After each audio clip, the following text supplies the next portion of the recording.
threaten to derail this country's progress. And every so often, something like this happens, which calls for an additional focus and additional attention. We have seen members of the communities around the country expressing themselves in outrage, in anger, in sadness, and in hope.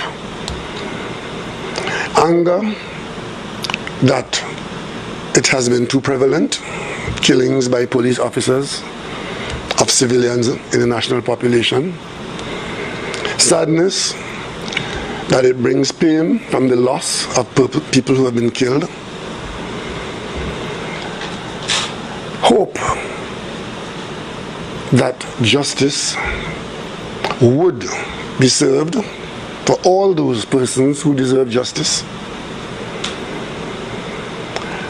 and that we would find a way out of this situation where our young people in particular would not be resorting to the kind of mob behavior, or worse, organized by the criminal element in the search for justice or revenge.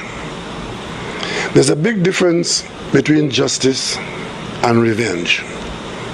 Justice requires that persons who should be able to determine that their concerns are met and that there is a certain amount of recompense.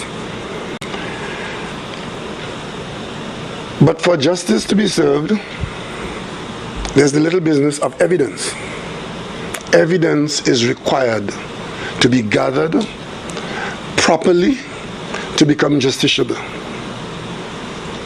In Trinidad and Tobago, the Parliament looked at this matter before the whole question of interactions between the police and the national community, which could result in allegations of misconduct of one kind or another, especially if it involves violence and if it involves harm and death.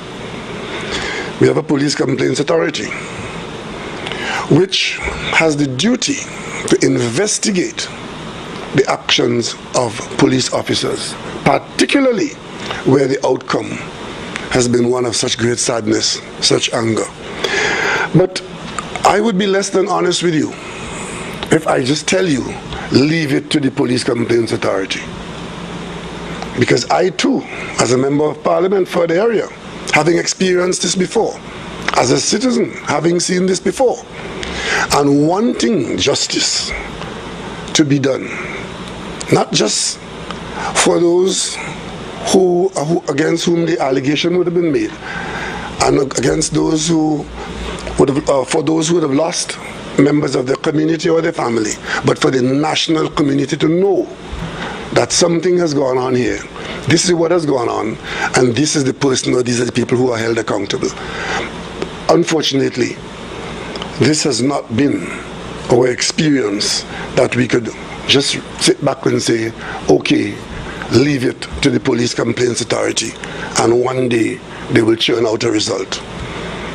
It has not been functioning that way, and that loss of or absence of confidence is there. And that means that when the Parliament thought that we would have dealt with these matters in that way, we still have to wait for that kind of outcome. So we have to ensure that there are proper investigations that generate evidence. Now, how is the evidence to be treated with? In this particular case, a number of officers, I do not know the number because I have not seen a number. As chairman of the National Security Council, I've been told that there were 2 or 3 of our units that met up in this area and met these young people, and there were reasons to resort to the use of force, and the force resulted in their death. And of course, before, one of our officers were out there, and he encountered persons who shot at him resulting in his death. So, in this situation, to call for immediate action without the evidence is to call for revenge as against justice. I believe that all those persons who are calling for justice are completely correct. And I find common cause with them in that. Those who are demanding revenge, I warn that approach. There has to be a clear distinction between justice and revenge. It is my expectation as Prime Minister of Trinidad and Tobago and as Chairman of the National Security Council that the evidence surrounding all of this will be gathered and that the evidence will determine who was responsible to be held accountable. And if the process, as is spelled out in the law, as the evidence is collected, does not result in a clear distinction or determination of who is responsible, then the next step of the process is anticipated, and that is a full coroner's inquest to determine where the facts are not clear, to determine who is responsible. We cannot take the position that there are too many people on the scene, so we cannot determine which one. The evidence has to be sought for to its fullest. I'm appealing to the young people of this country and saying to them, the young and the not so young, when you take up arms for whatever reason, you are automatically putting yourselves in harm's way with respect to law enforcement. Because the only response that the state will provide in that situation, on that moment, is an armed contingent. It is not reasonable to assume that with the level of armed civilians in this country, that the response would be unarmed police officers. I think it is quite understood that the police officers would be armed. But on the other side of the coin, our police officers being armed to respond have to respond within the law.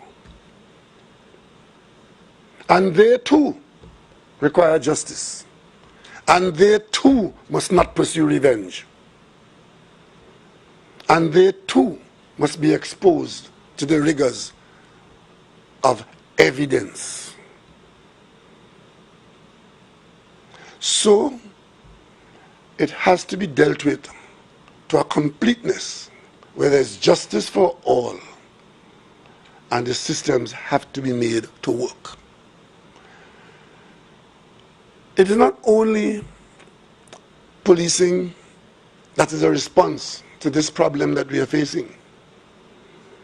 This problem is deeper, it's older, it's fairer, if that's a word like that, and it's wider. It's chronic in Trinidad and Tobago now, that we anticipate that armed police will go out to respond to armed civilians in various communities. I want to tell the national community that what we saw, the spontaneous and sporadic fires in the streets and the in-your-face responses to the police officers was organized. But that doesn't change the story that we have the problem of firearms in our community to be used for a variety of purposes and armed police officers who are required to eliminate that. Because the state pays attention to safety and security, we have gathered prior to the street marches and the street fires some information that this was being organized by persons known to the police. But there's a difference between information and evidence. But the information we had made us aware of what was being organized and who was organizing it.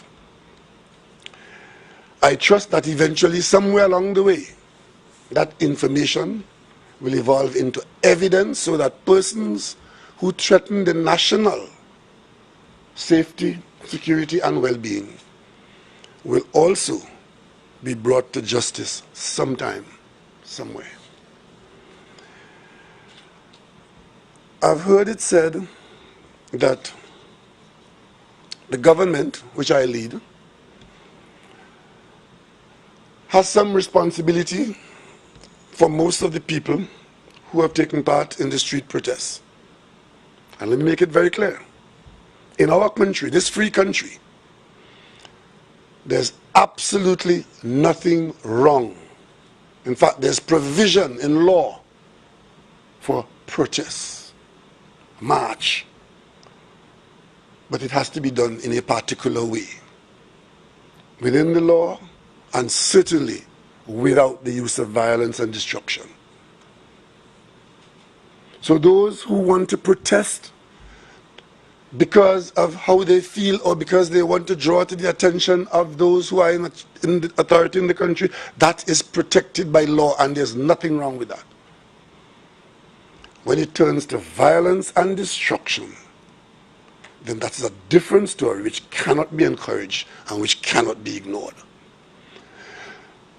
So for those who have a hand in organizing this,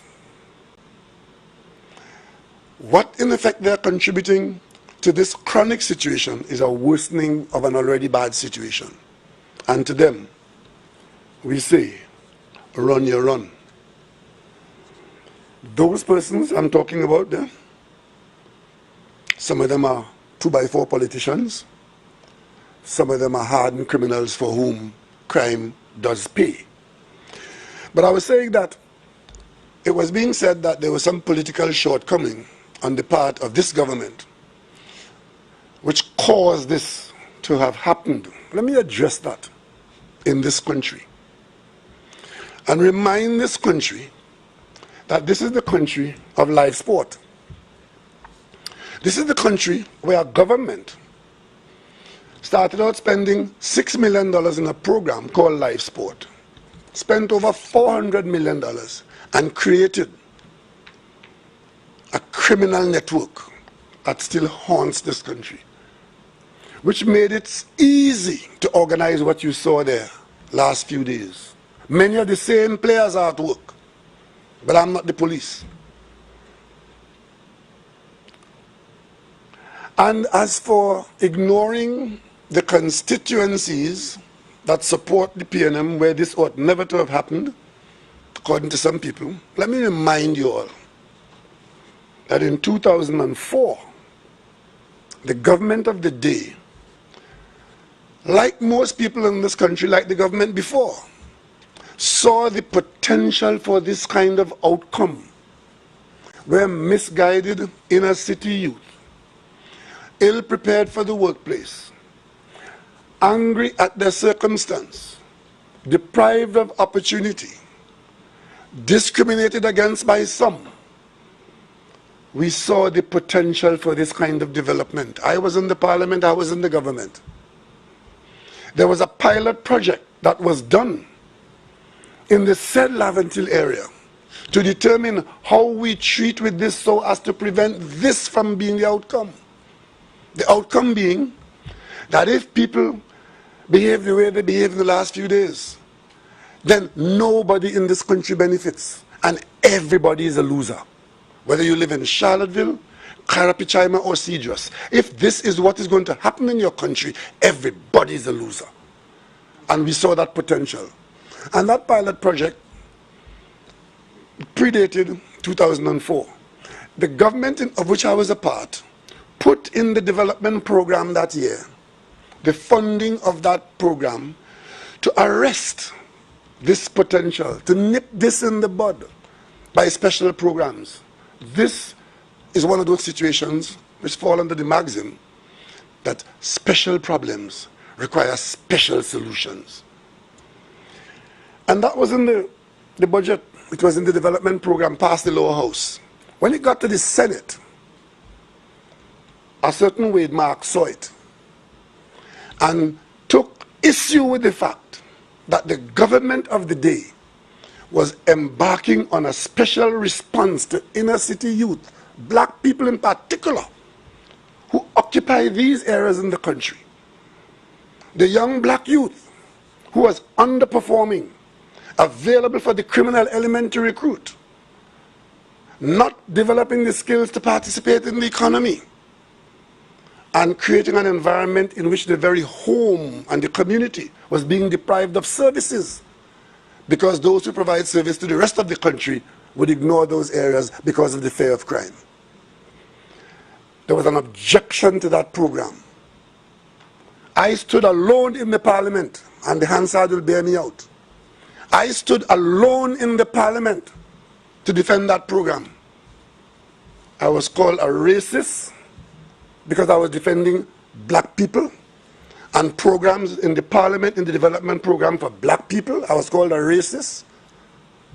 My own colleagues determined that it was a misprint to pacify those who objected to the program. And the program was abandoned. That was 16 years ago. I have no doubt that some of the young people who were on the streets 2 days ago and who are still talking about going on the street, some of them were born about that time or they were very young at that time.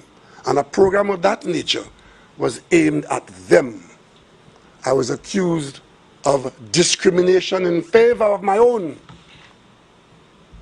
And for yet another time, I was called a racist in this country. It is fashionable to jump on other people's bandwagon when you're in this country.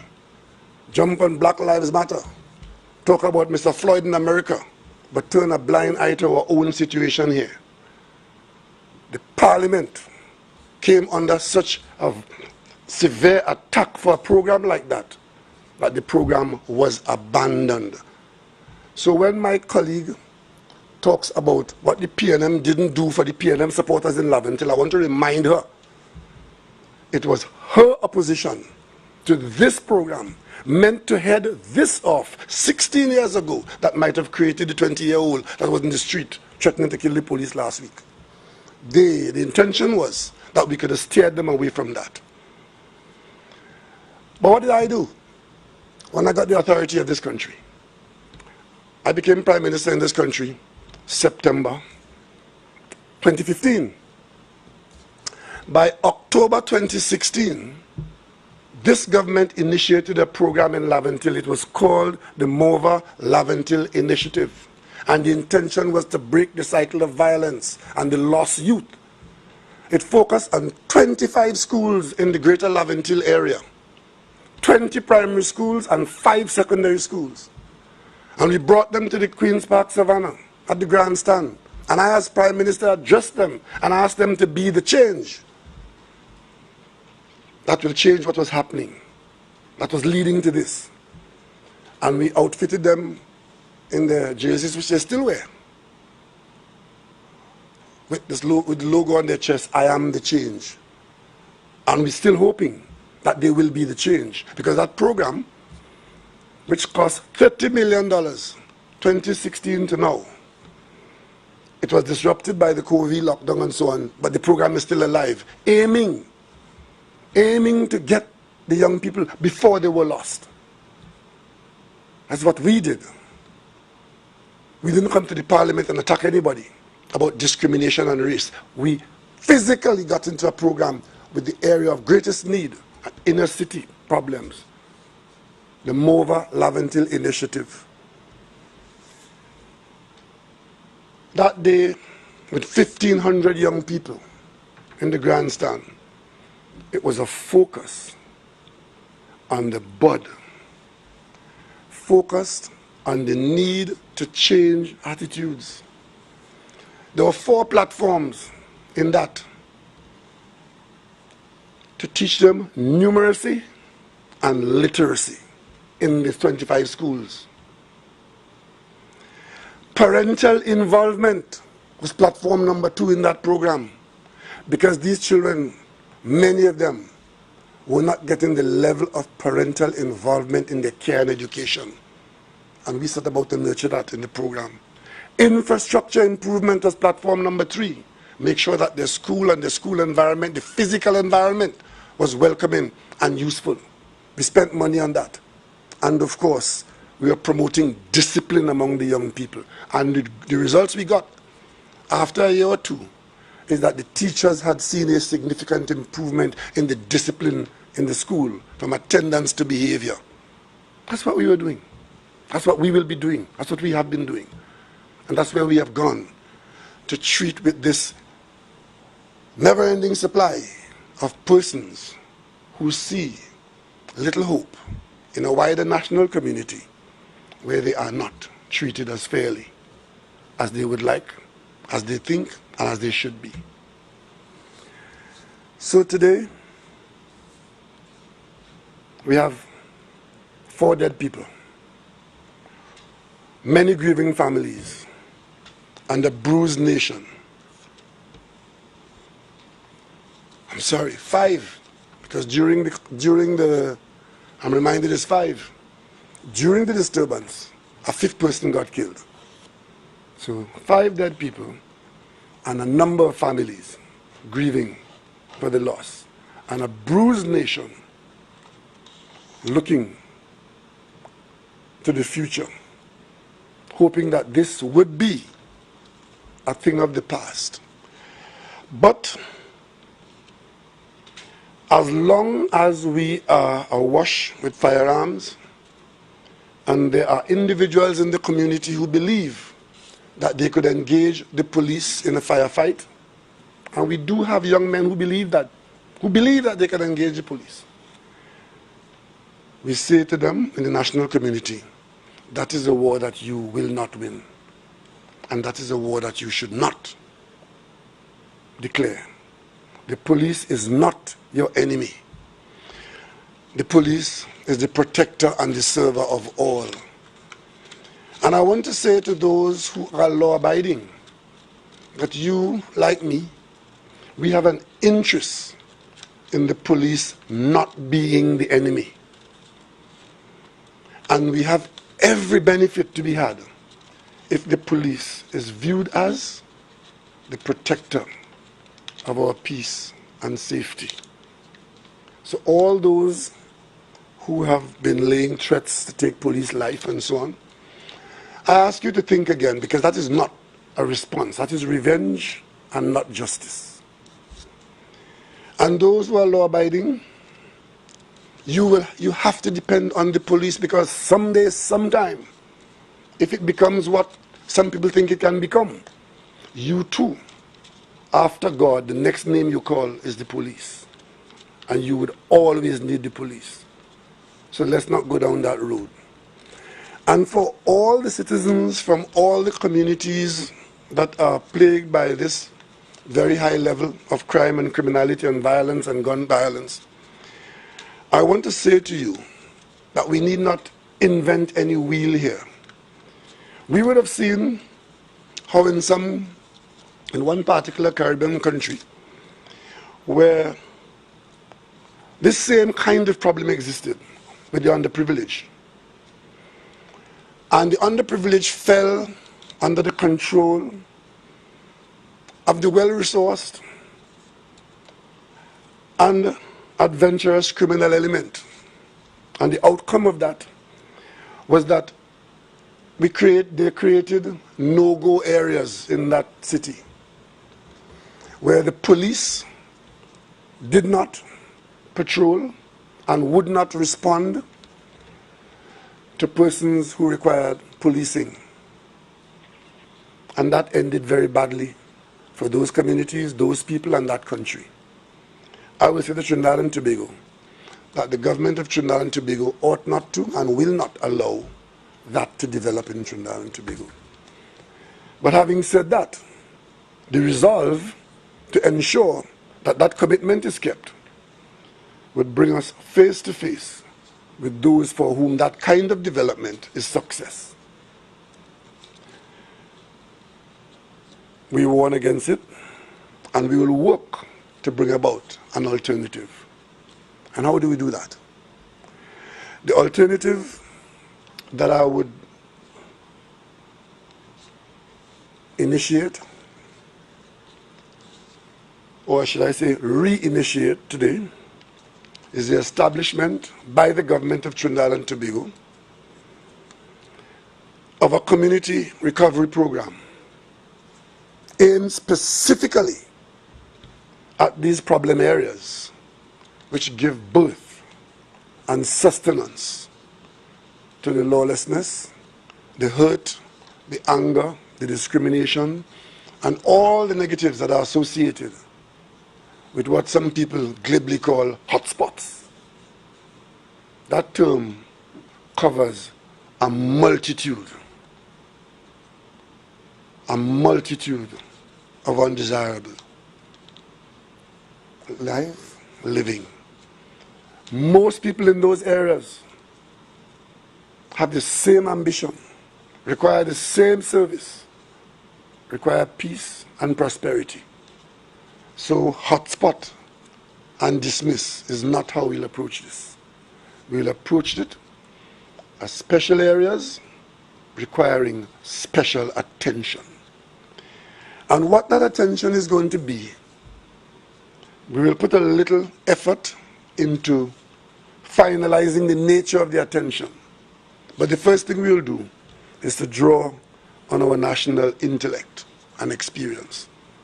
Today, the Cabinet approved the establishment of this National Recovery Program, led by a team of persons whose skills will allow that program to determine the action plans for these areas. The team is to be led by the very experienced Mr. Anthony Watkins, a man who holds a Bachelor of Arts in Psychology and who has spent his life working in the fields of social pathology, mental health, correctional services, and psychiatric forensic assessment. Qualified academically and qualified by years of experience. He would lead this team into these areas. With him would be Hans Aaron Devines, who is familiar to you, a young man who knows the young people, knows their language, knows their aspirations.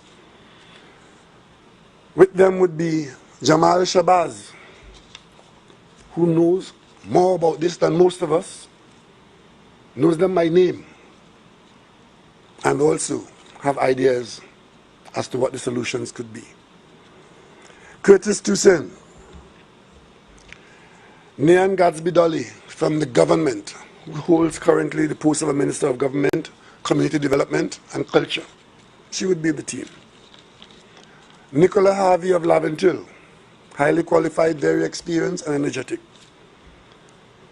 And Okosua Edwards, another young person who can help. These people, and we may add one or two others in the coming days, would be free to co-opt from the communities and the national community at large. And in short order, will design the pathway forward. I see this as an appendage to the recovery program that we have been engaged in, the post-COVID recovery.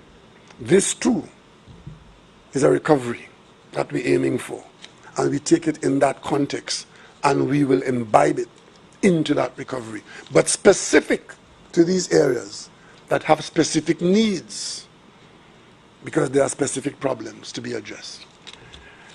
And having said that, I will not be dissuaded to change course from this by any person who believe that this has to do with the race, religion, or geography.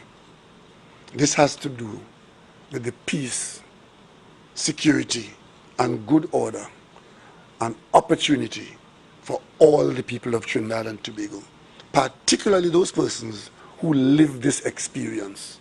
We aim to change that experience.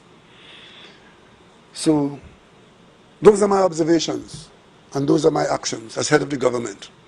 And I expect that in the coming days, every effort would be made to gather every sliver and iota of evidence through the system as it exists to ensure that evidence would lead to justice, and justice will eschew revenge. Ladies and gentlemen, today is not a good day, but let us hope that as we bury the dead, which came about from our general shortcomings, that we will resolve to make tomorrow a better day. Not only for ourselves, but for the people who live in communities like these in Trinidad and Tobago. I expect that the police, the DPP, who has the authority for a coroner's inquest, I presume, or whoever is involved, if it comes to that, if there is a lack of clarity at the first pass, we expect that there would be such development. Every avenue of law enforcement based on evidence and fairness to exonerate and to hold accountable in every situation. To have justice for the police officer and for the families who have had to face that outcome. Justice cannot be a one-sided thing, ought never to be. Justice is blind with a scale of balance. If you have any questions on this development, which is the focus of today's press conference, I will take them now. Is there a timeline for the PCA to do its job, or is it... As Prime Minister, I have absolutely no control over the PCA. The PCA has been constructed and operates as an independent body. So I can't, the most I can do is look to the PCA to carry out the mandate given to it by the Parliament. I can't get involved. I can't make requests of the PCA. As a matter of fact, one of the calls that we heard at the beginning of these developments is a call for the PCA for an investigation. There didn't even have to be a call, because the PCA exists to step in and conduct an investigation in this way. So the call is just to make sure that it is heard and that it is done. But I have no involvement in that. So what happens so often? You talked about if there is a lack of clarity at the end of the investigation. So what tends to happen so often is that these investigations go on for such a long time. And this is why I am saying that all persons involved in dispensing that justice ought to be cognizant of the need to move with alacrity to ensure that the population's hurt is solved in a timely manner. If it is when it is delayed that the population loses confidence in the systems that we are bound to operate under. There was a time when we had no PCA, and we would have situations like this, and there will be investigations, and we'll have coroner's inquest here and there. But to rectify that, we created a PCA, meaning that if there's police misconduct, we want to know, and we want to know now. So I'm not here just speaking to you as reporters or to the person listening in the street somewhere. I'm speaking to those who have the authority to expedite and accelerate. Because failure to do so is to allow the wound to fester and to allow those who want to mislead, to misguide, to have an open field in which to operate. Well, with regards to the PC, are you considering, or is the government considering going to the parliament to increase the resource allocation and give the PC some more teeth? I know of no resource shortage, which is to prevent the gathering of evidence in this situation.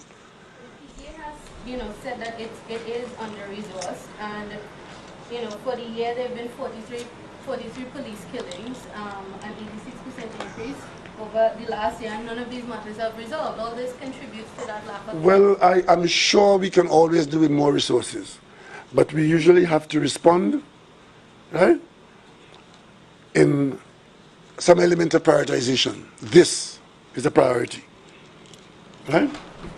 This is a priority. And if additional resources are required, and they're requested, and I mean resources that the government could provide offhand, those resources could be made available. But the responsibility needs to be discharged. And well, in regards to trust and confidence in the police service, part of the concerns is the use of force of the police. Yesterday we saw them use a chemical weapon, they used tear gas against what was fundamentally peaceful protesters. What is your opinion then of the way you see the public perceives the police, and if the police is, with their response, compelling, increasing that feeling, that sentiment in the public? Well, this is what we don't want to be going down that road that we are on. Recently there was a national poll done, and I was very pleased to see that, given the recent work of the police, that the general population was reposing greater confidence in the police, and the percentage of persons who were trusting the police was increasing. Because that was one of the things that we were after for many years. We want the population to trust the police. We want the police to zealously guard that trust and to use it in a way to build further trust. And these kinds of developments need to be ventilated. There need to be an outcome so that that trust could be preserved. In the absence of an outcome which is clear to the public, whatever the outcome is, I don't know what the outcome is going to be. I'm not the investigator. But there has to be an outcome of a process that is acceptable.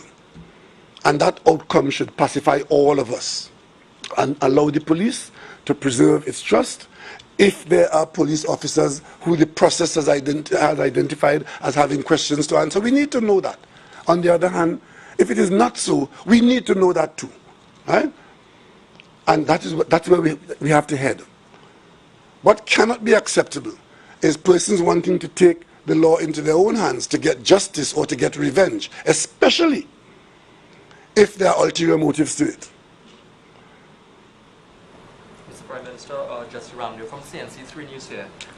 There are some reports that suggest warring gangs are prepared to come together to launch attacks on the police and add to the chaos. Are you concerned about this? I am very concerned because, you see, before that, the very fact that you've identified them as gangs, warring gangs, we are very concerned about the existence of gang activity in this country. And we've taken certain kinds of steps to try to suppress and eliminate it. The fact that we are having to accept that they are gangs is bad enough. The gangs, if they exist as they do, if they identify the police as a common enemy, then what is happening here would be a worsening of a bad situation. It is good that they come together, but they ought to come together to stop killing one another and therefore not requiring the police to come at them. Because much of what the police is doing is responding to gang activity. And therefore, if there is to be a solution, the solution is not the gangs come together to fight the police or to kill the police. Because we as a population, largely of law-abiding people, we will have to have the police. And if they are armed, the police also will have to be armed to protect the population and to protect themselves from other armed people. So coming together is not a bad thing. What is required now, the next step, is to put down this life of crime and to stop looking for your future out of a barrel of a gun. So if that is the first step in that direction, then it's a good thing.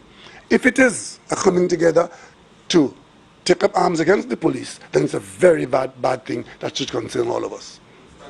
And piggybacking off of that point, right, you alluded to the fact that law enforcement had access to intel, but were you satisfied with how they managed to respond to the situation, knowing that they had intel available to them? Yes, I am satisfied, because the information was such that it alerted you to what was being planned, but you didn't have the information as to which corner, which street, and if you have 10 or 12 happening at the same time, it is something that is not open to normal policing. But given that it happened in that way, as per the info that we had, the police was able to respond very quickly in most situations and kept it under control. I could tell you, had the police not been able to do that, what was anticipated by the organizers was a far worse situation. And the police did their job, right, to prevent the organizers from having a worse situation. Yes. Speaking about gang activity, and of course we know that the anti-gang bill was passed.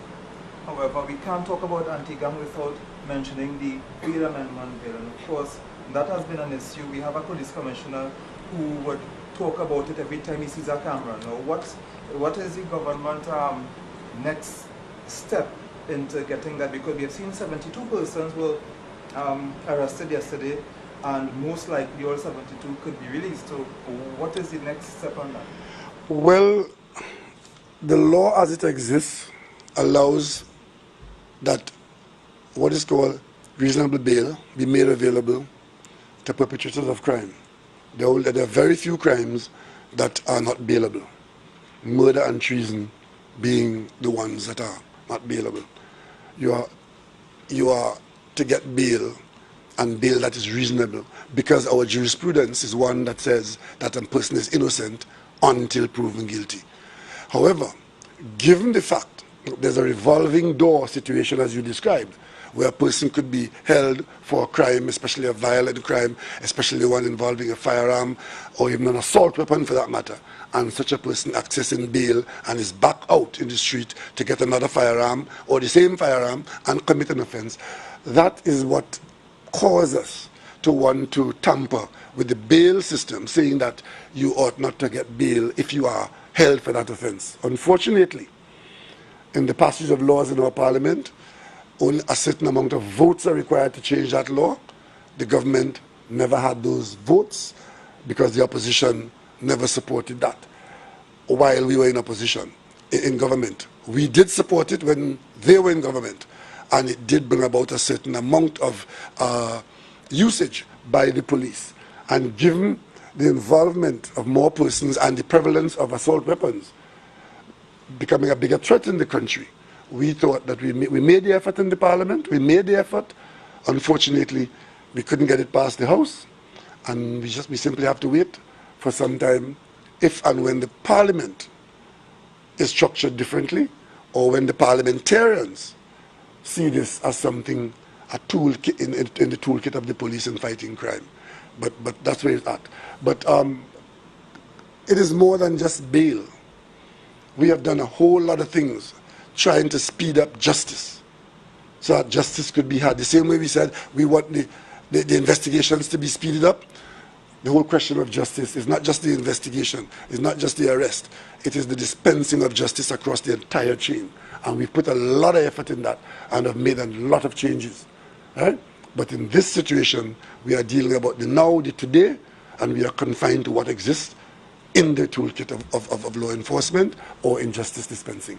Prime Minister, now you did mention that you received intelligence and there are criminal networks connected to life sport. When you say you, identify me in my capacity as chairman of the National Security Council. I wear two hats on this ball head.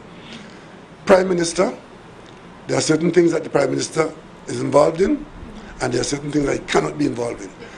And I'm only involved in the monitoring of law enforcement through my position as chairman of the National Security Council. Absolutely, my apologies. As chairman of the NSC. No, I don't apologize for. I just wanted you to understand that I'm not here venturing into an area that I ought not to venture into. Absolutely.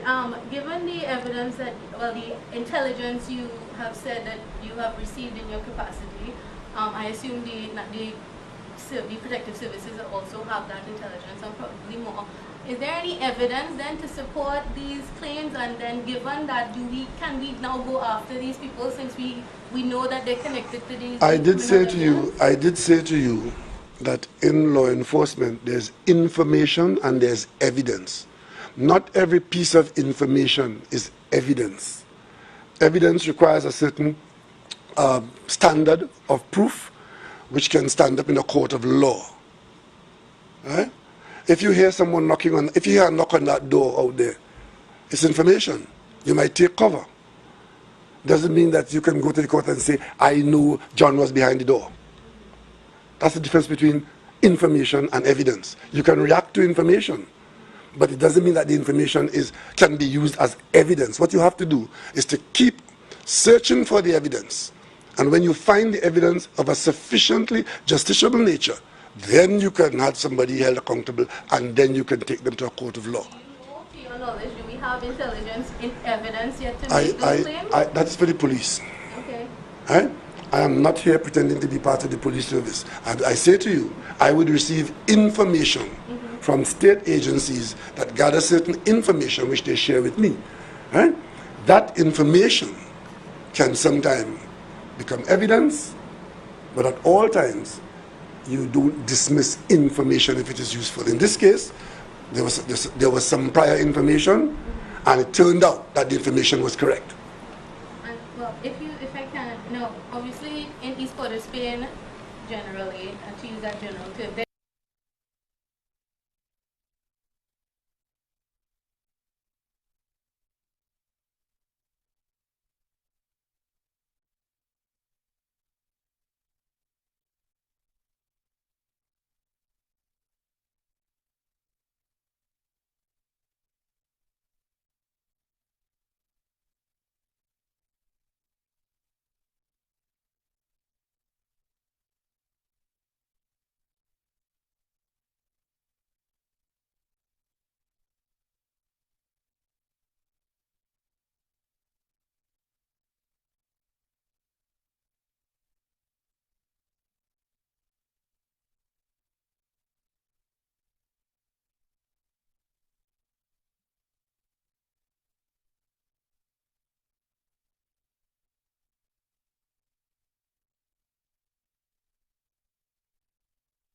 there is a systemic sort of socio-economic disenfranchisement.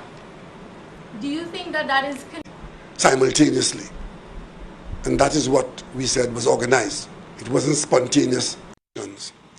That there is evidence of persons with political ambitions associating with the criminal element. That evidence exists. How it is used is another story. How successful they are is another story. And who they are is a matter for the police. Can I ask a question here? Well, two questions. Is the critical component of the government's policy or program that you are setting up, is a critical component going to be making sure or mandating that the police protect the law-abiding citizens in these communities? Because so often, when you see the protests, part of the narrative that goes with it is that why aren't people protesting when their own people are dying at their hands? Like when the 2-year-old girl died, why wasn't there a similar outrage And one of the things that people say is that people are afraid, the law-abiding members in those communities are afraid to separate themselves, to speak out, to distance themselves by virtue of their behavior from the criminal element, so that they join the protest sometimes. They feel that they need to join it to save their own lives. And therefore, whatever opportunities that the government is going to put there, the law-abiding people have to be motivated to get to those opportunities. Because if walking from point A to point B is going to get you killed, then there's no sense in putting a school at point B and saying, well, you know, you have something there and you can access it. There must be protection for the law-abiding people, so that the gang culture does not become dominant culture. Well, that is the objective, but the nature of the problem is as you have described. There is fear, and the question is fear of whom and fear of what? And what we're aiming to do is to change the operations of these communities, because the criminal element is a part of the operation of the community. And persons, in fact, I would go as far as to say, some persons are more afraid of the criminals than they are afraid of the police.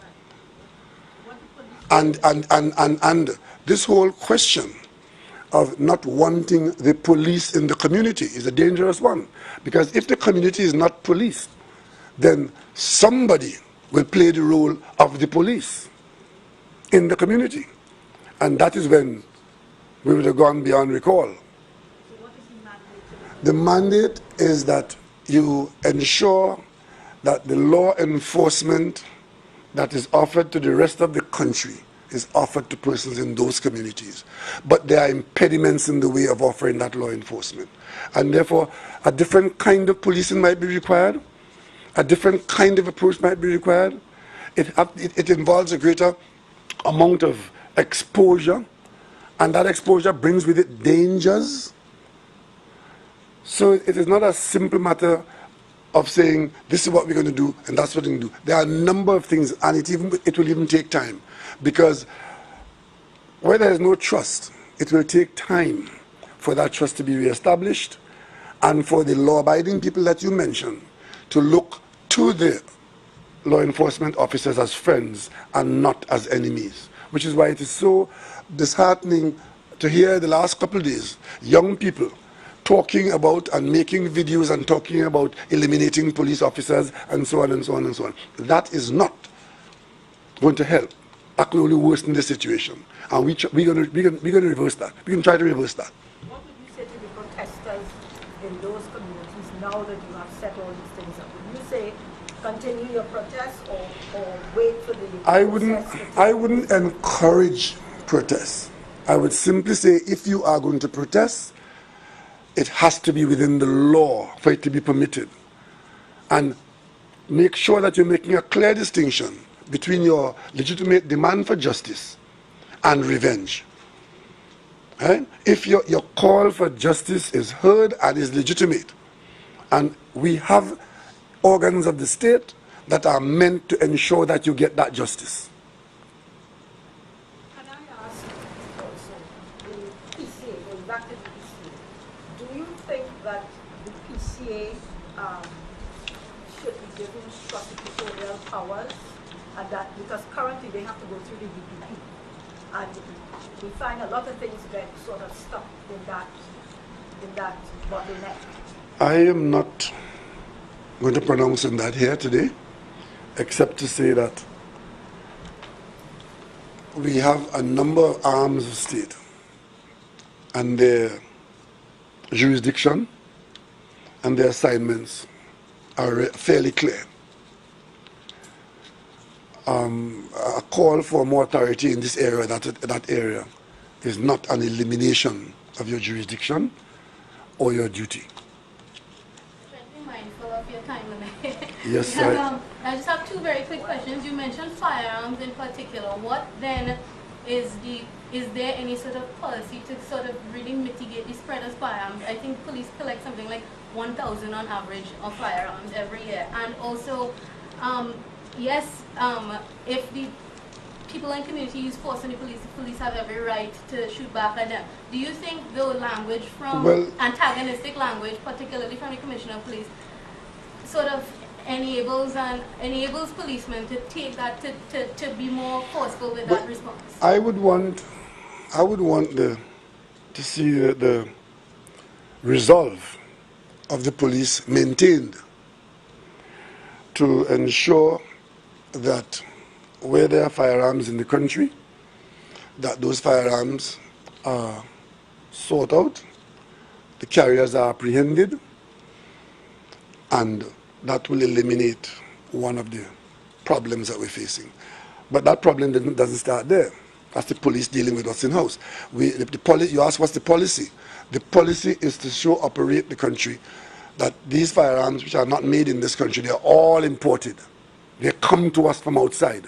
That we take steps around our entry points to ensure that we minimize the ease, right, with which those firearms get inside our country.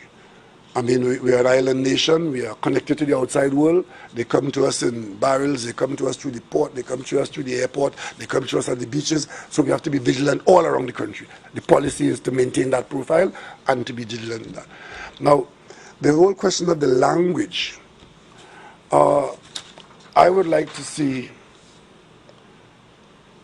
language that indicates that we're not going to give up the territory to those who are not prepared to be law-abiding.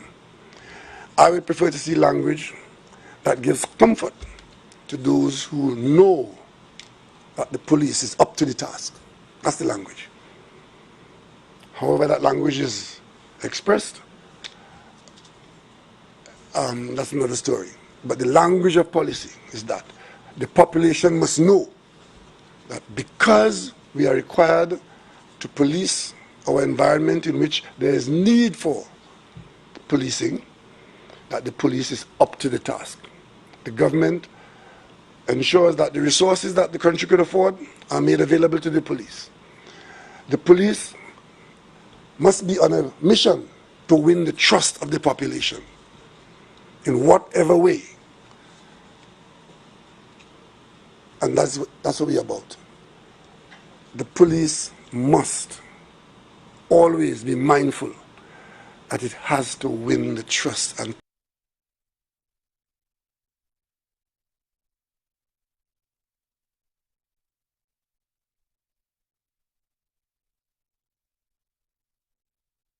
preserve the trust of the population. Otherwise, policing them would be more difficult. And that's why I said a while ago, I was so happy when I saw the poll showing that the population was coming around to reposing more trust in the police service.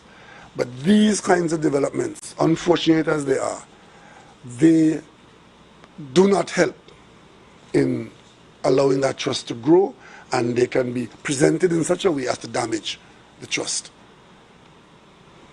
Doctor, my last question, just backtracking, could you walk us through your day on Monday when you saw these protests? On Monday? Yeah. What Tuesday, sorry. Where were you? What were you doing? What were your initial thoughts? On Monday, I was in Tobago. Tuesday. I was in Tobago on Monday. This thing started, the killings took place when? Over the weekend, right, yeah. And it ended with the lady young lady in Beetham. Monday I went to a funeral. It was a very reflective day for me. It was my wedding anniversary. I was married for 35 years, and I felt good about that, to the same wife.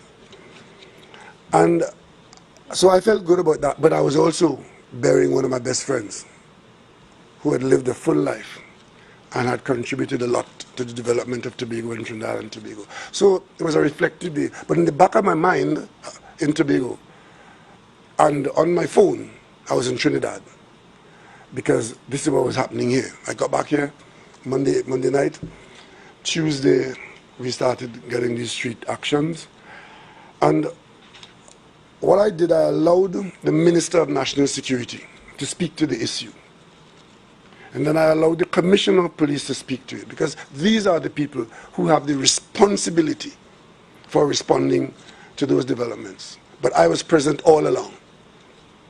As a matter of fact, on the night before last night, I met during the night with the heads of the departments, Commissioner of Police, Minister of National Security, Chief of Defense Staff, Head of the SSA, because I'm integrally involved in the information, the response. And I indicated that I would do what I'm doing now. I didn't just run out there at the first hour and started trying to talk about what I do. I'm here now talking about what I know about, and I've had a view of how it has turned out. And I'm hoping that the response from the government to the people who are hurting, all of them, would be one of conciliation. We've heard you, and we are prepared to take action. Action that returns us to the seat of the problem. And for those who believe that this is an opportunity, that you would know that you will be discouraged. And we move on from there. Thank you very much. Thank you.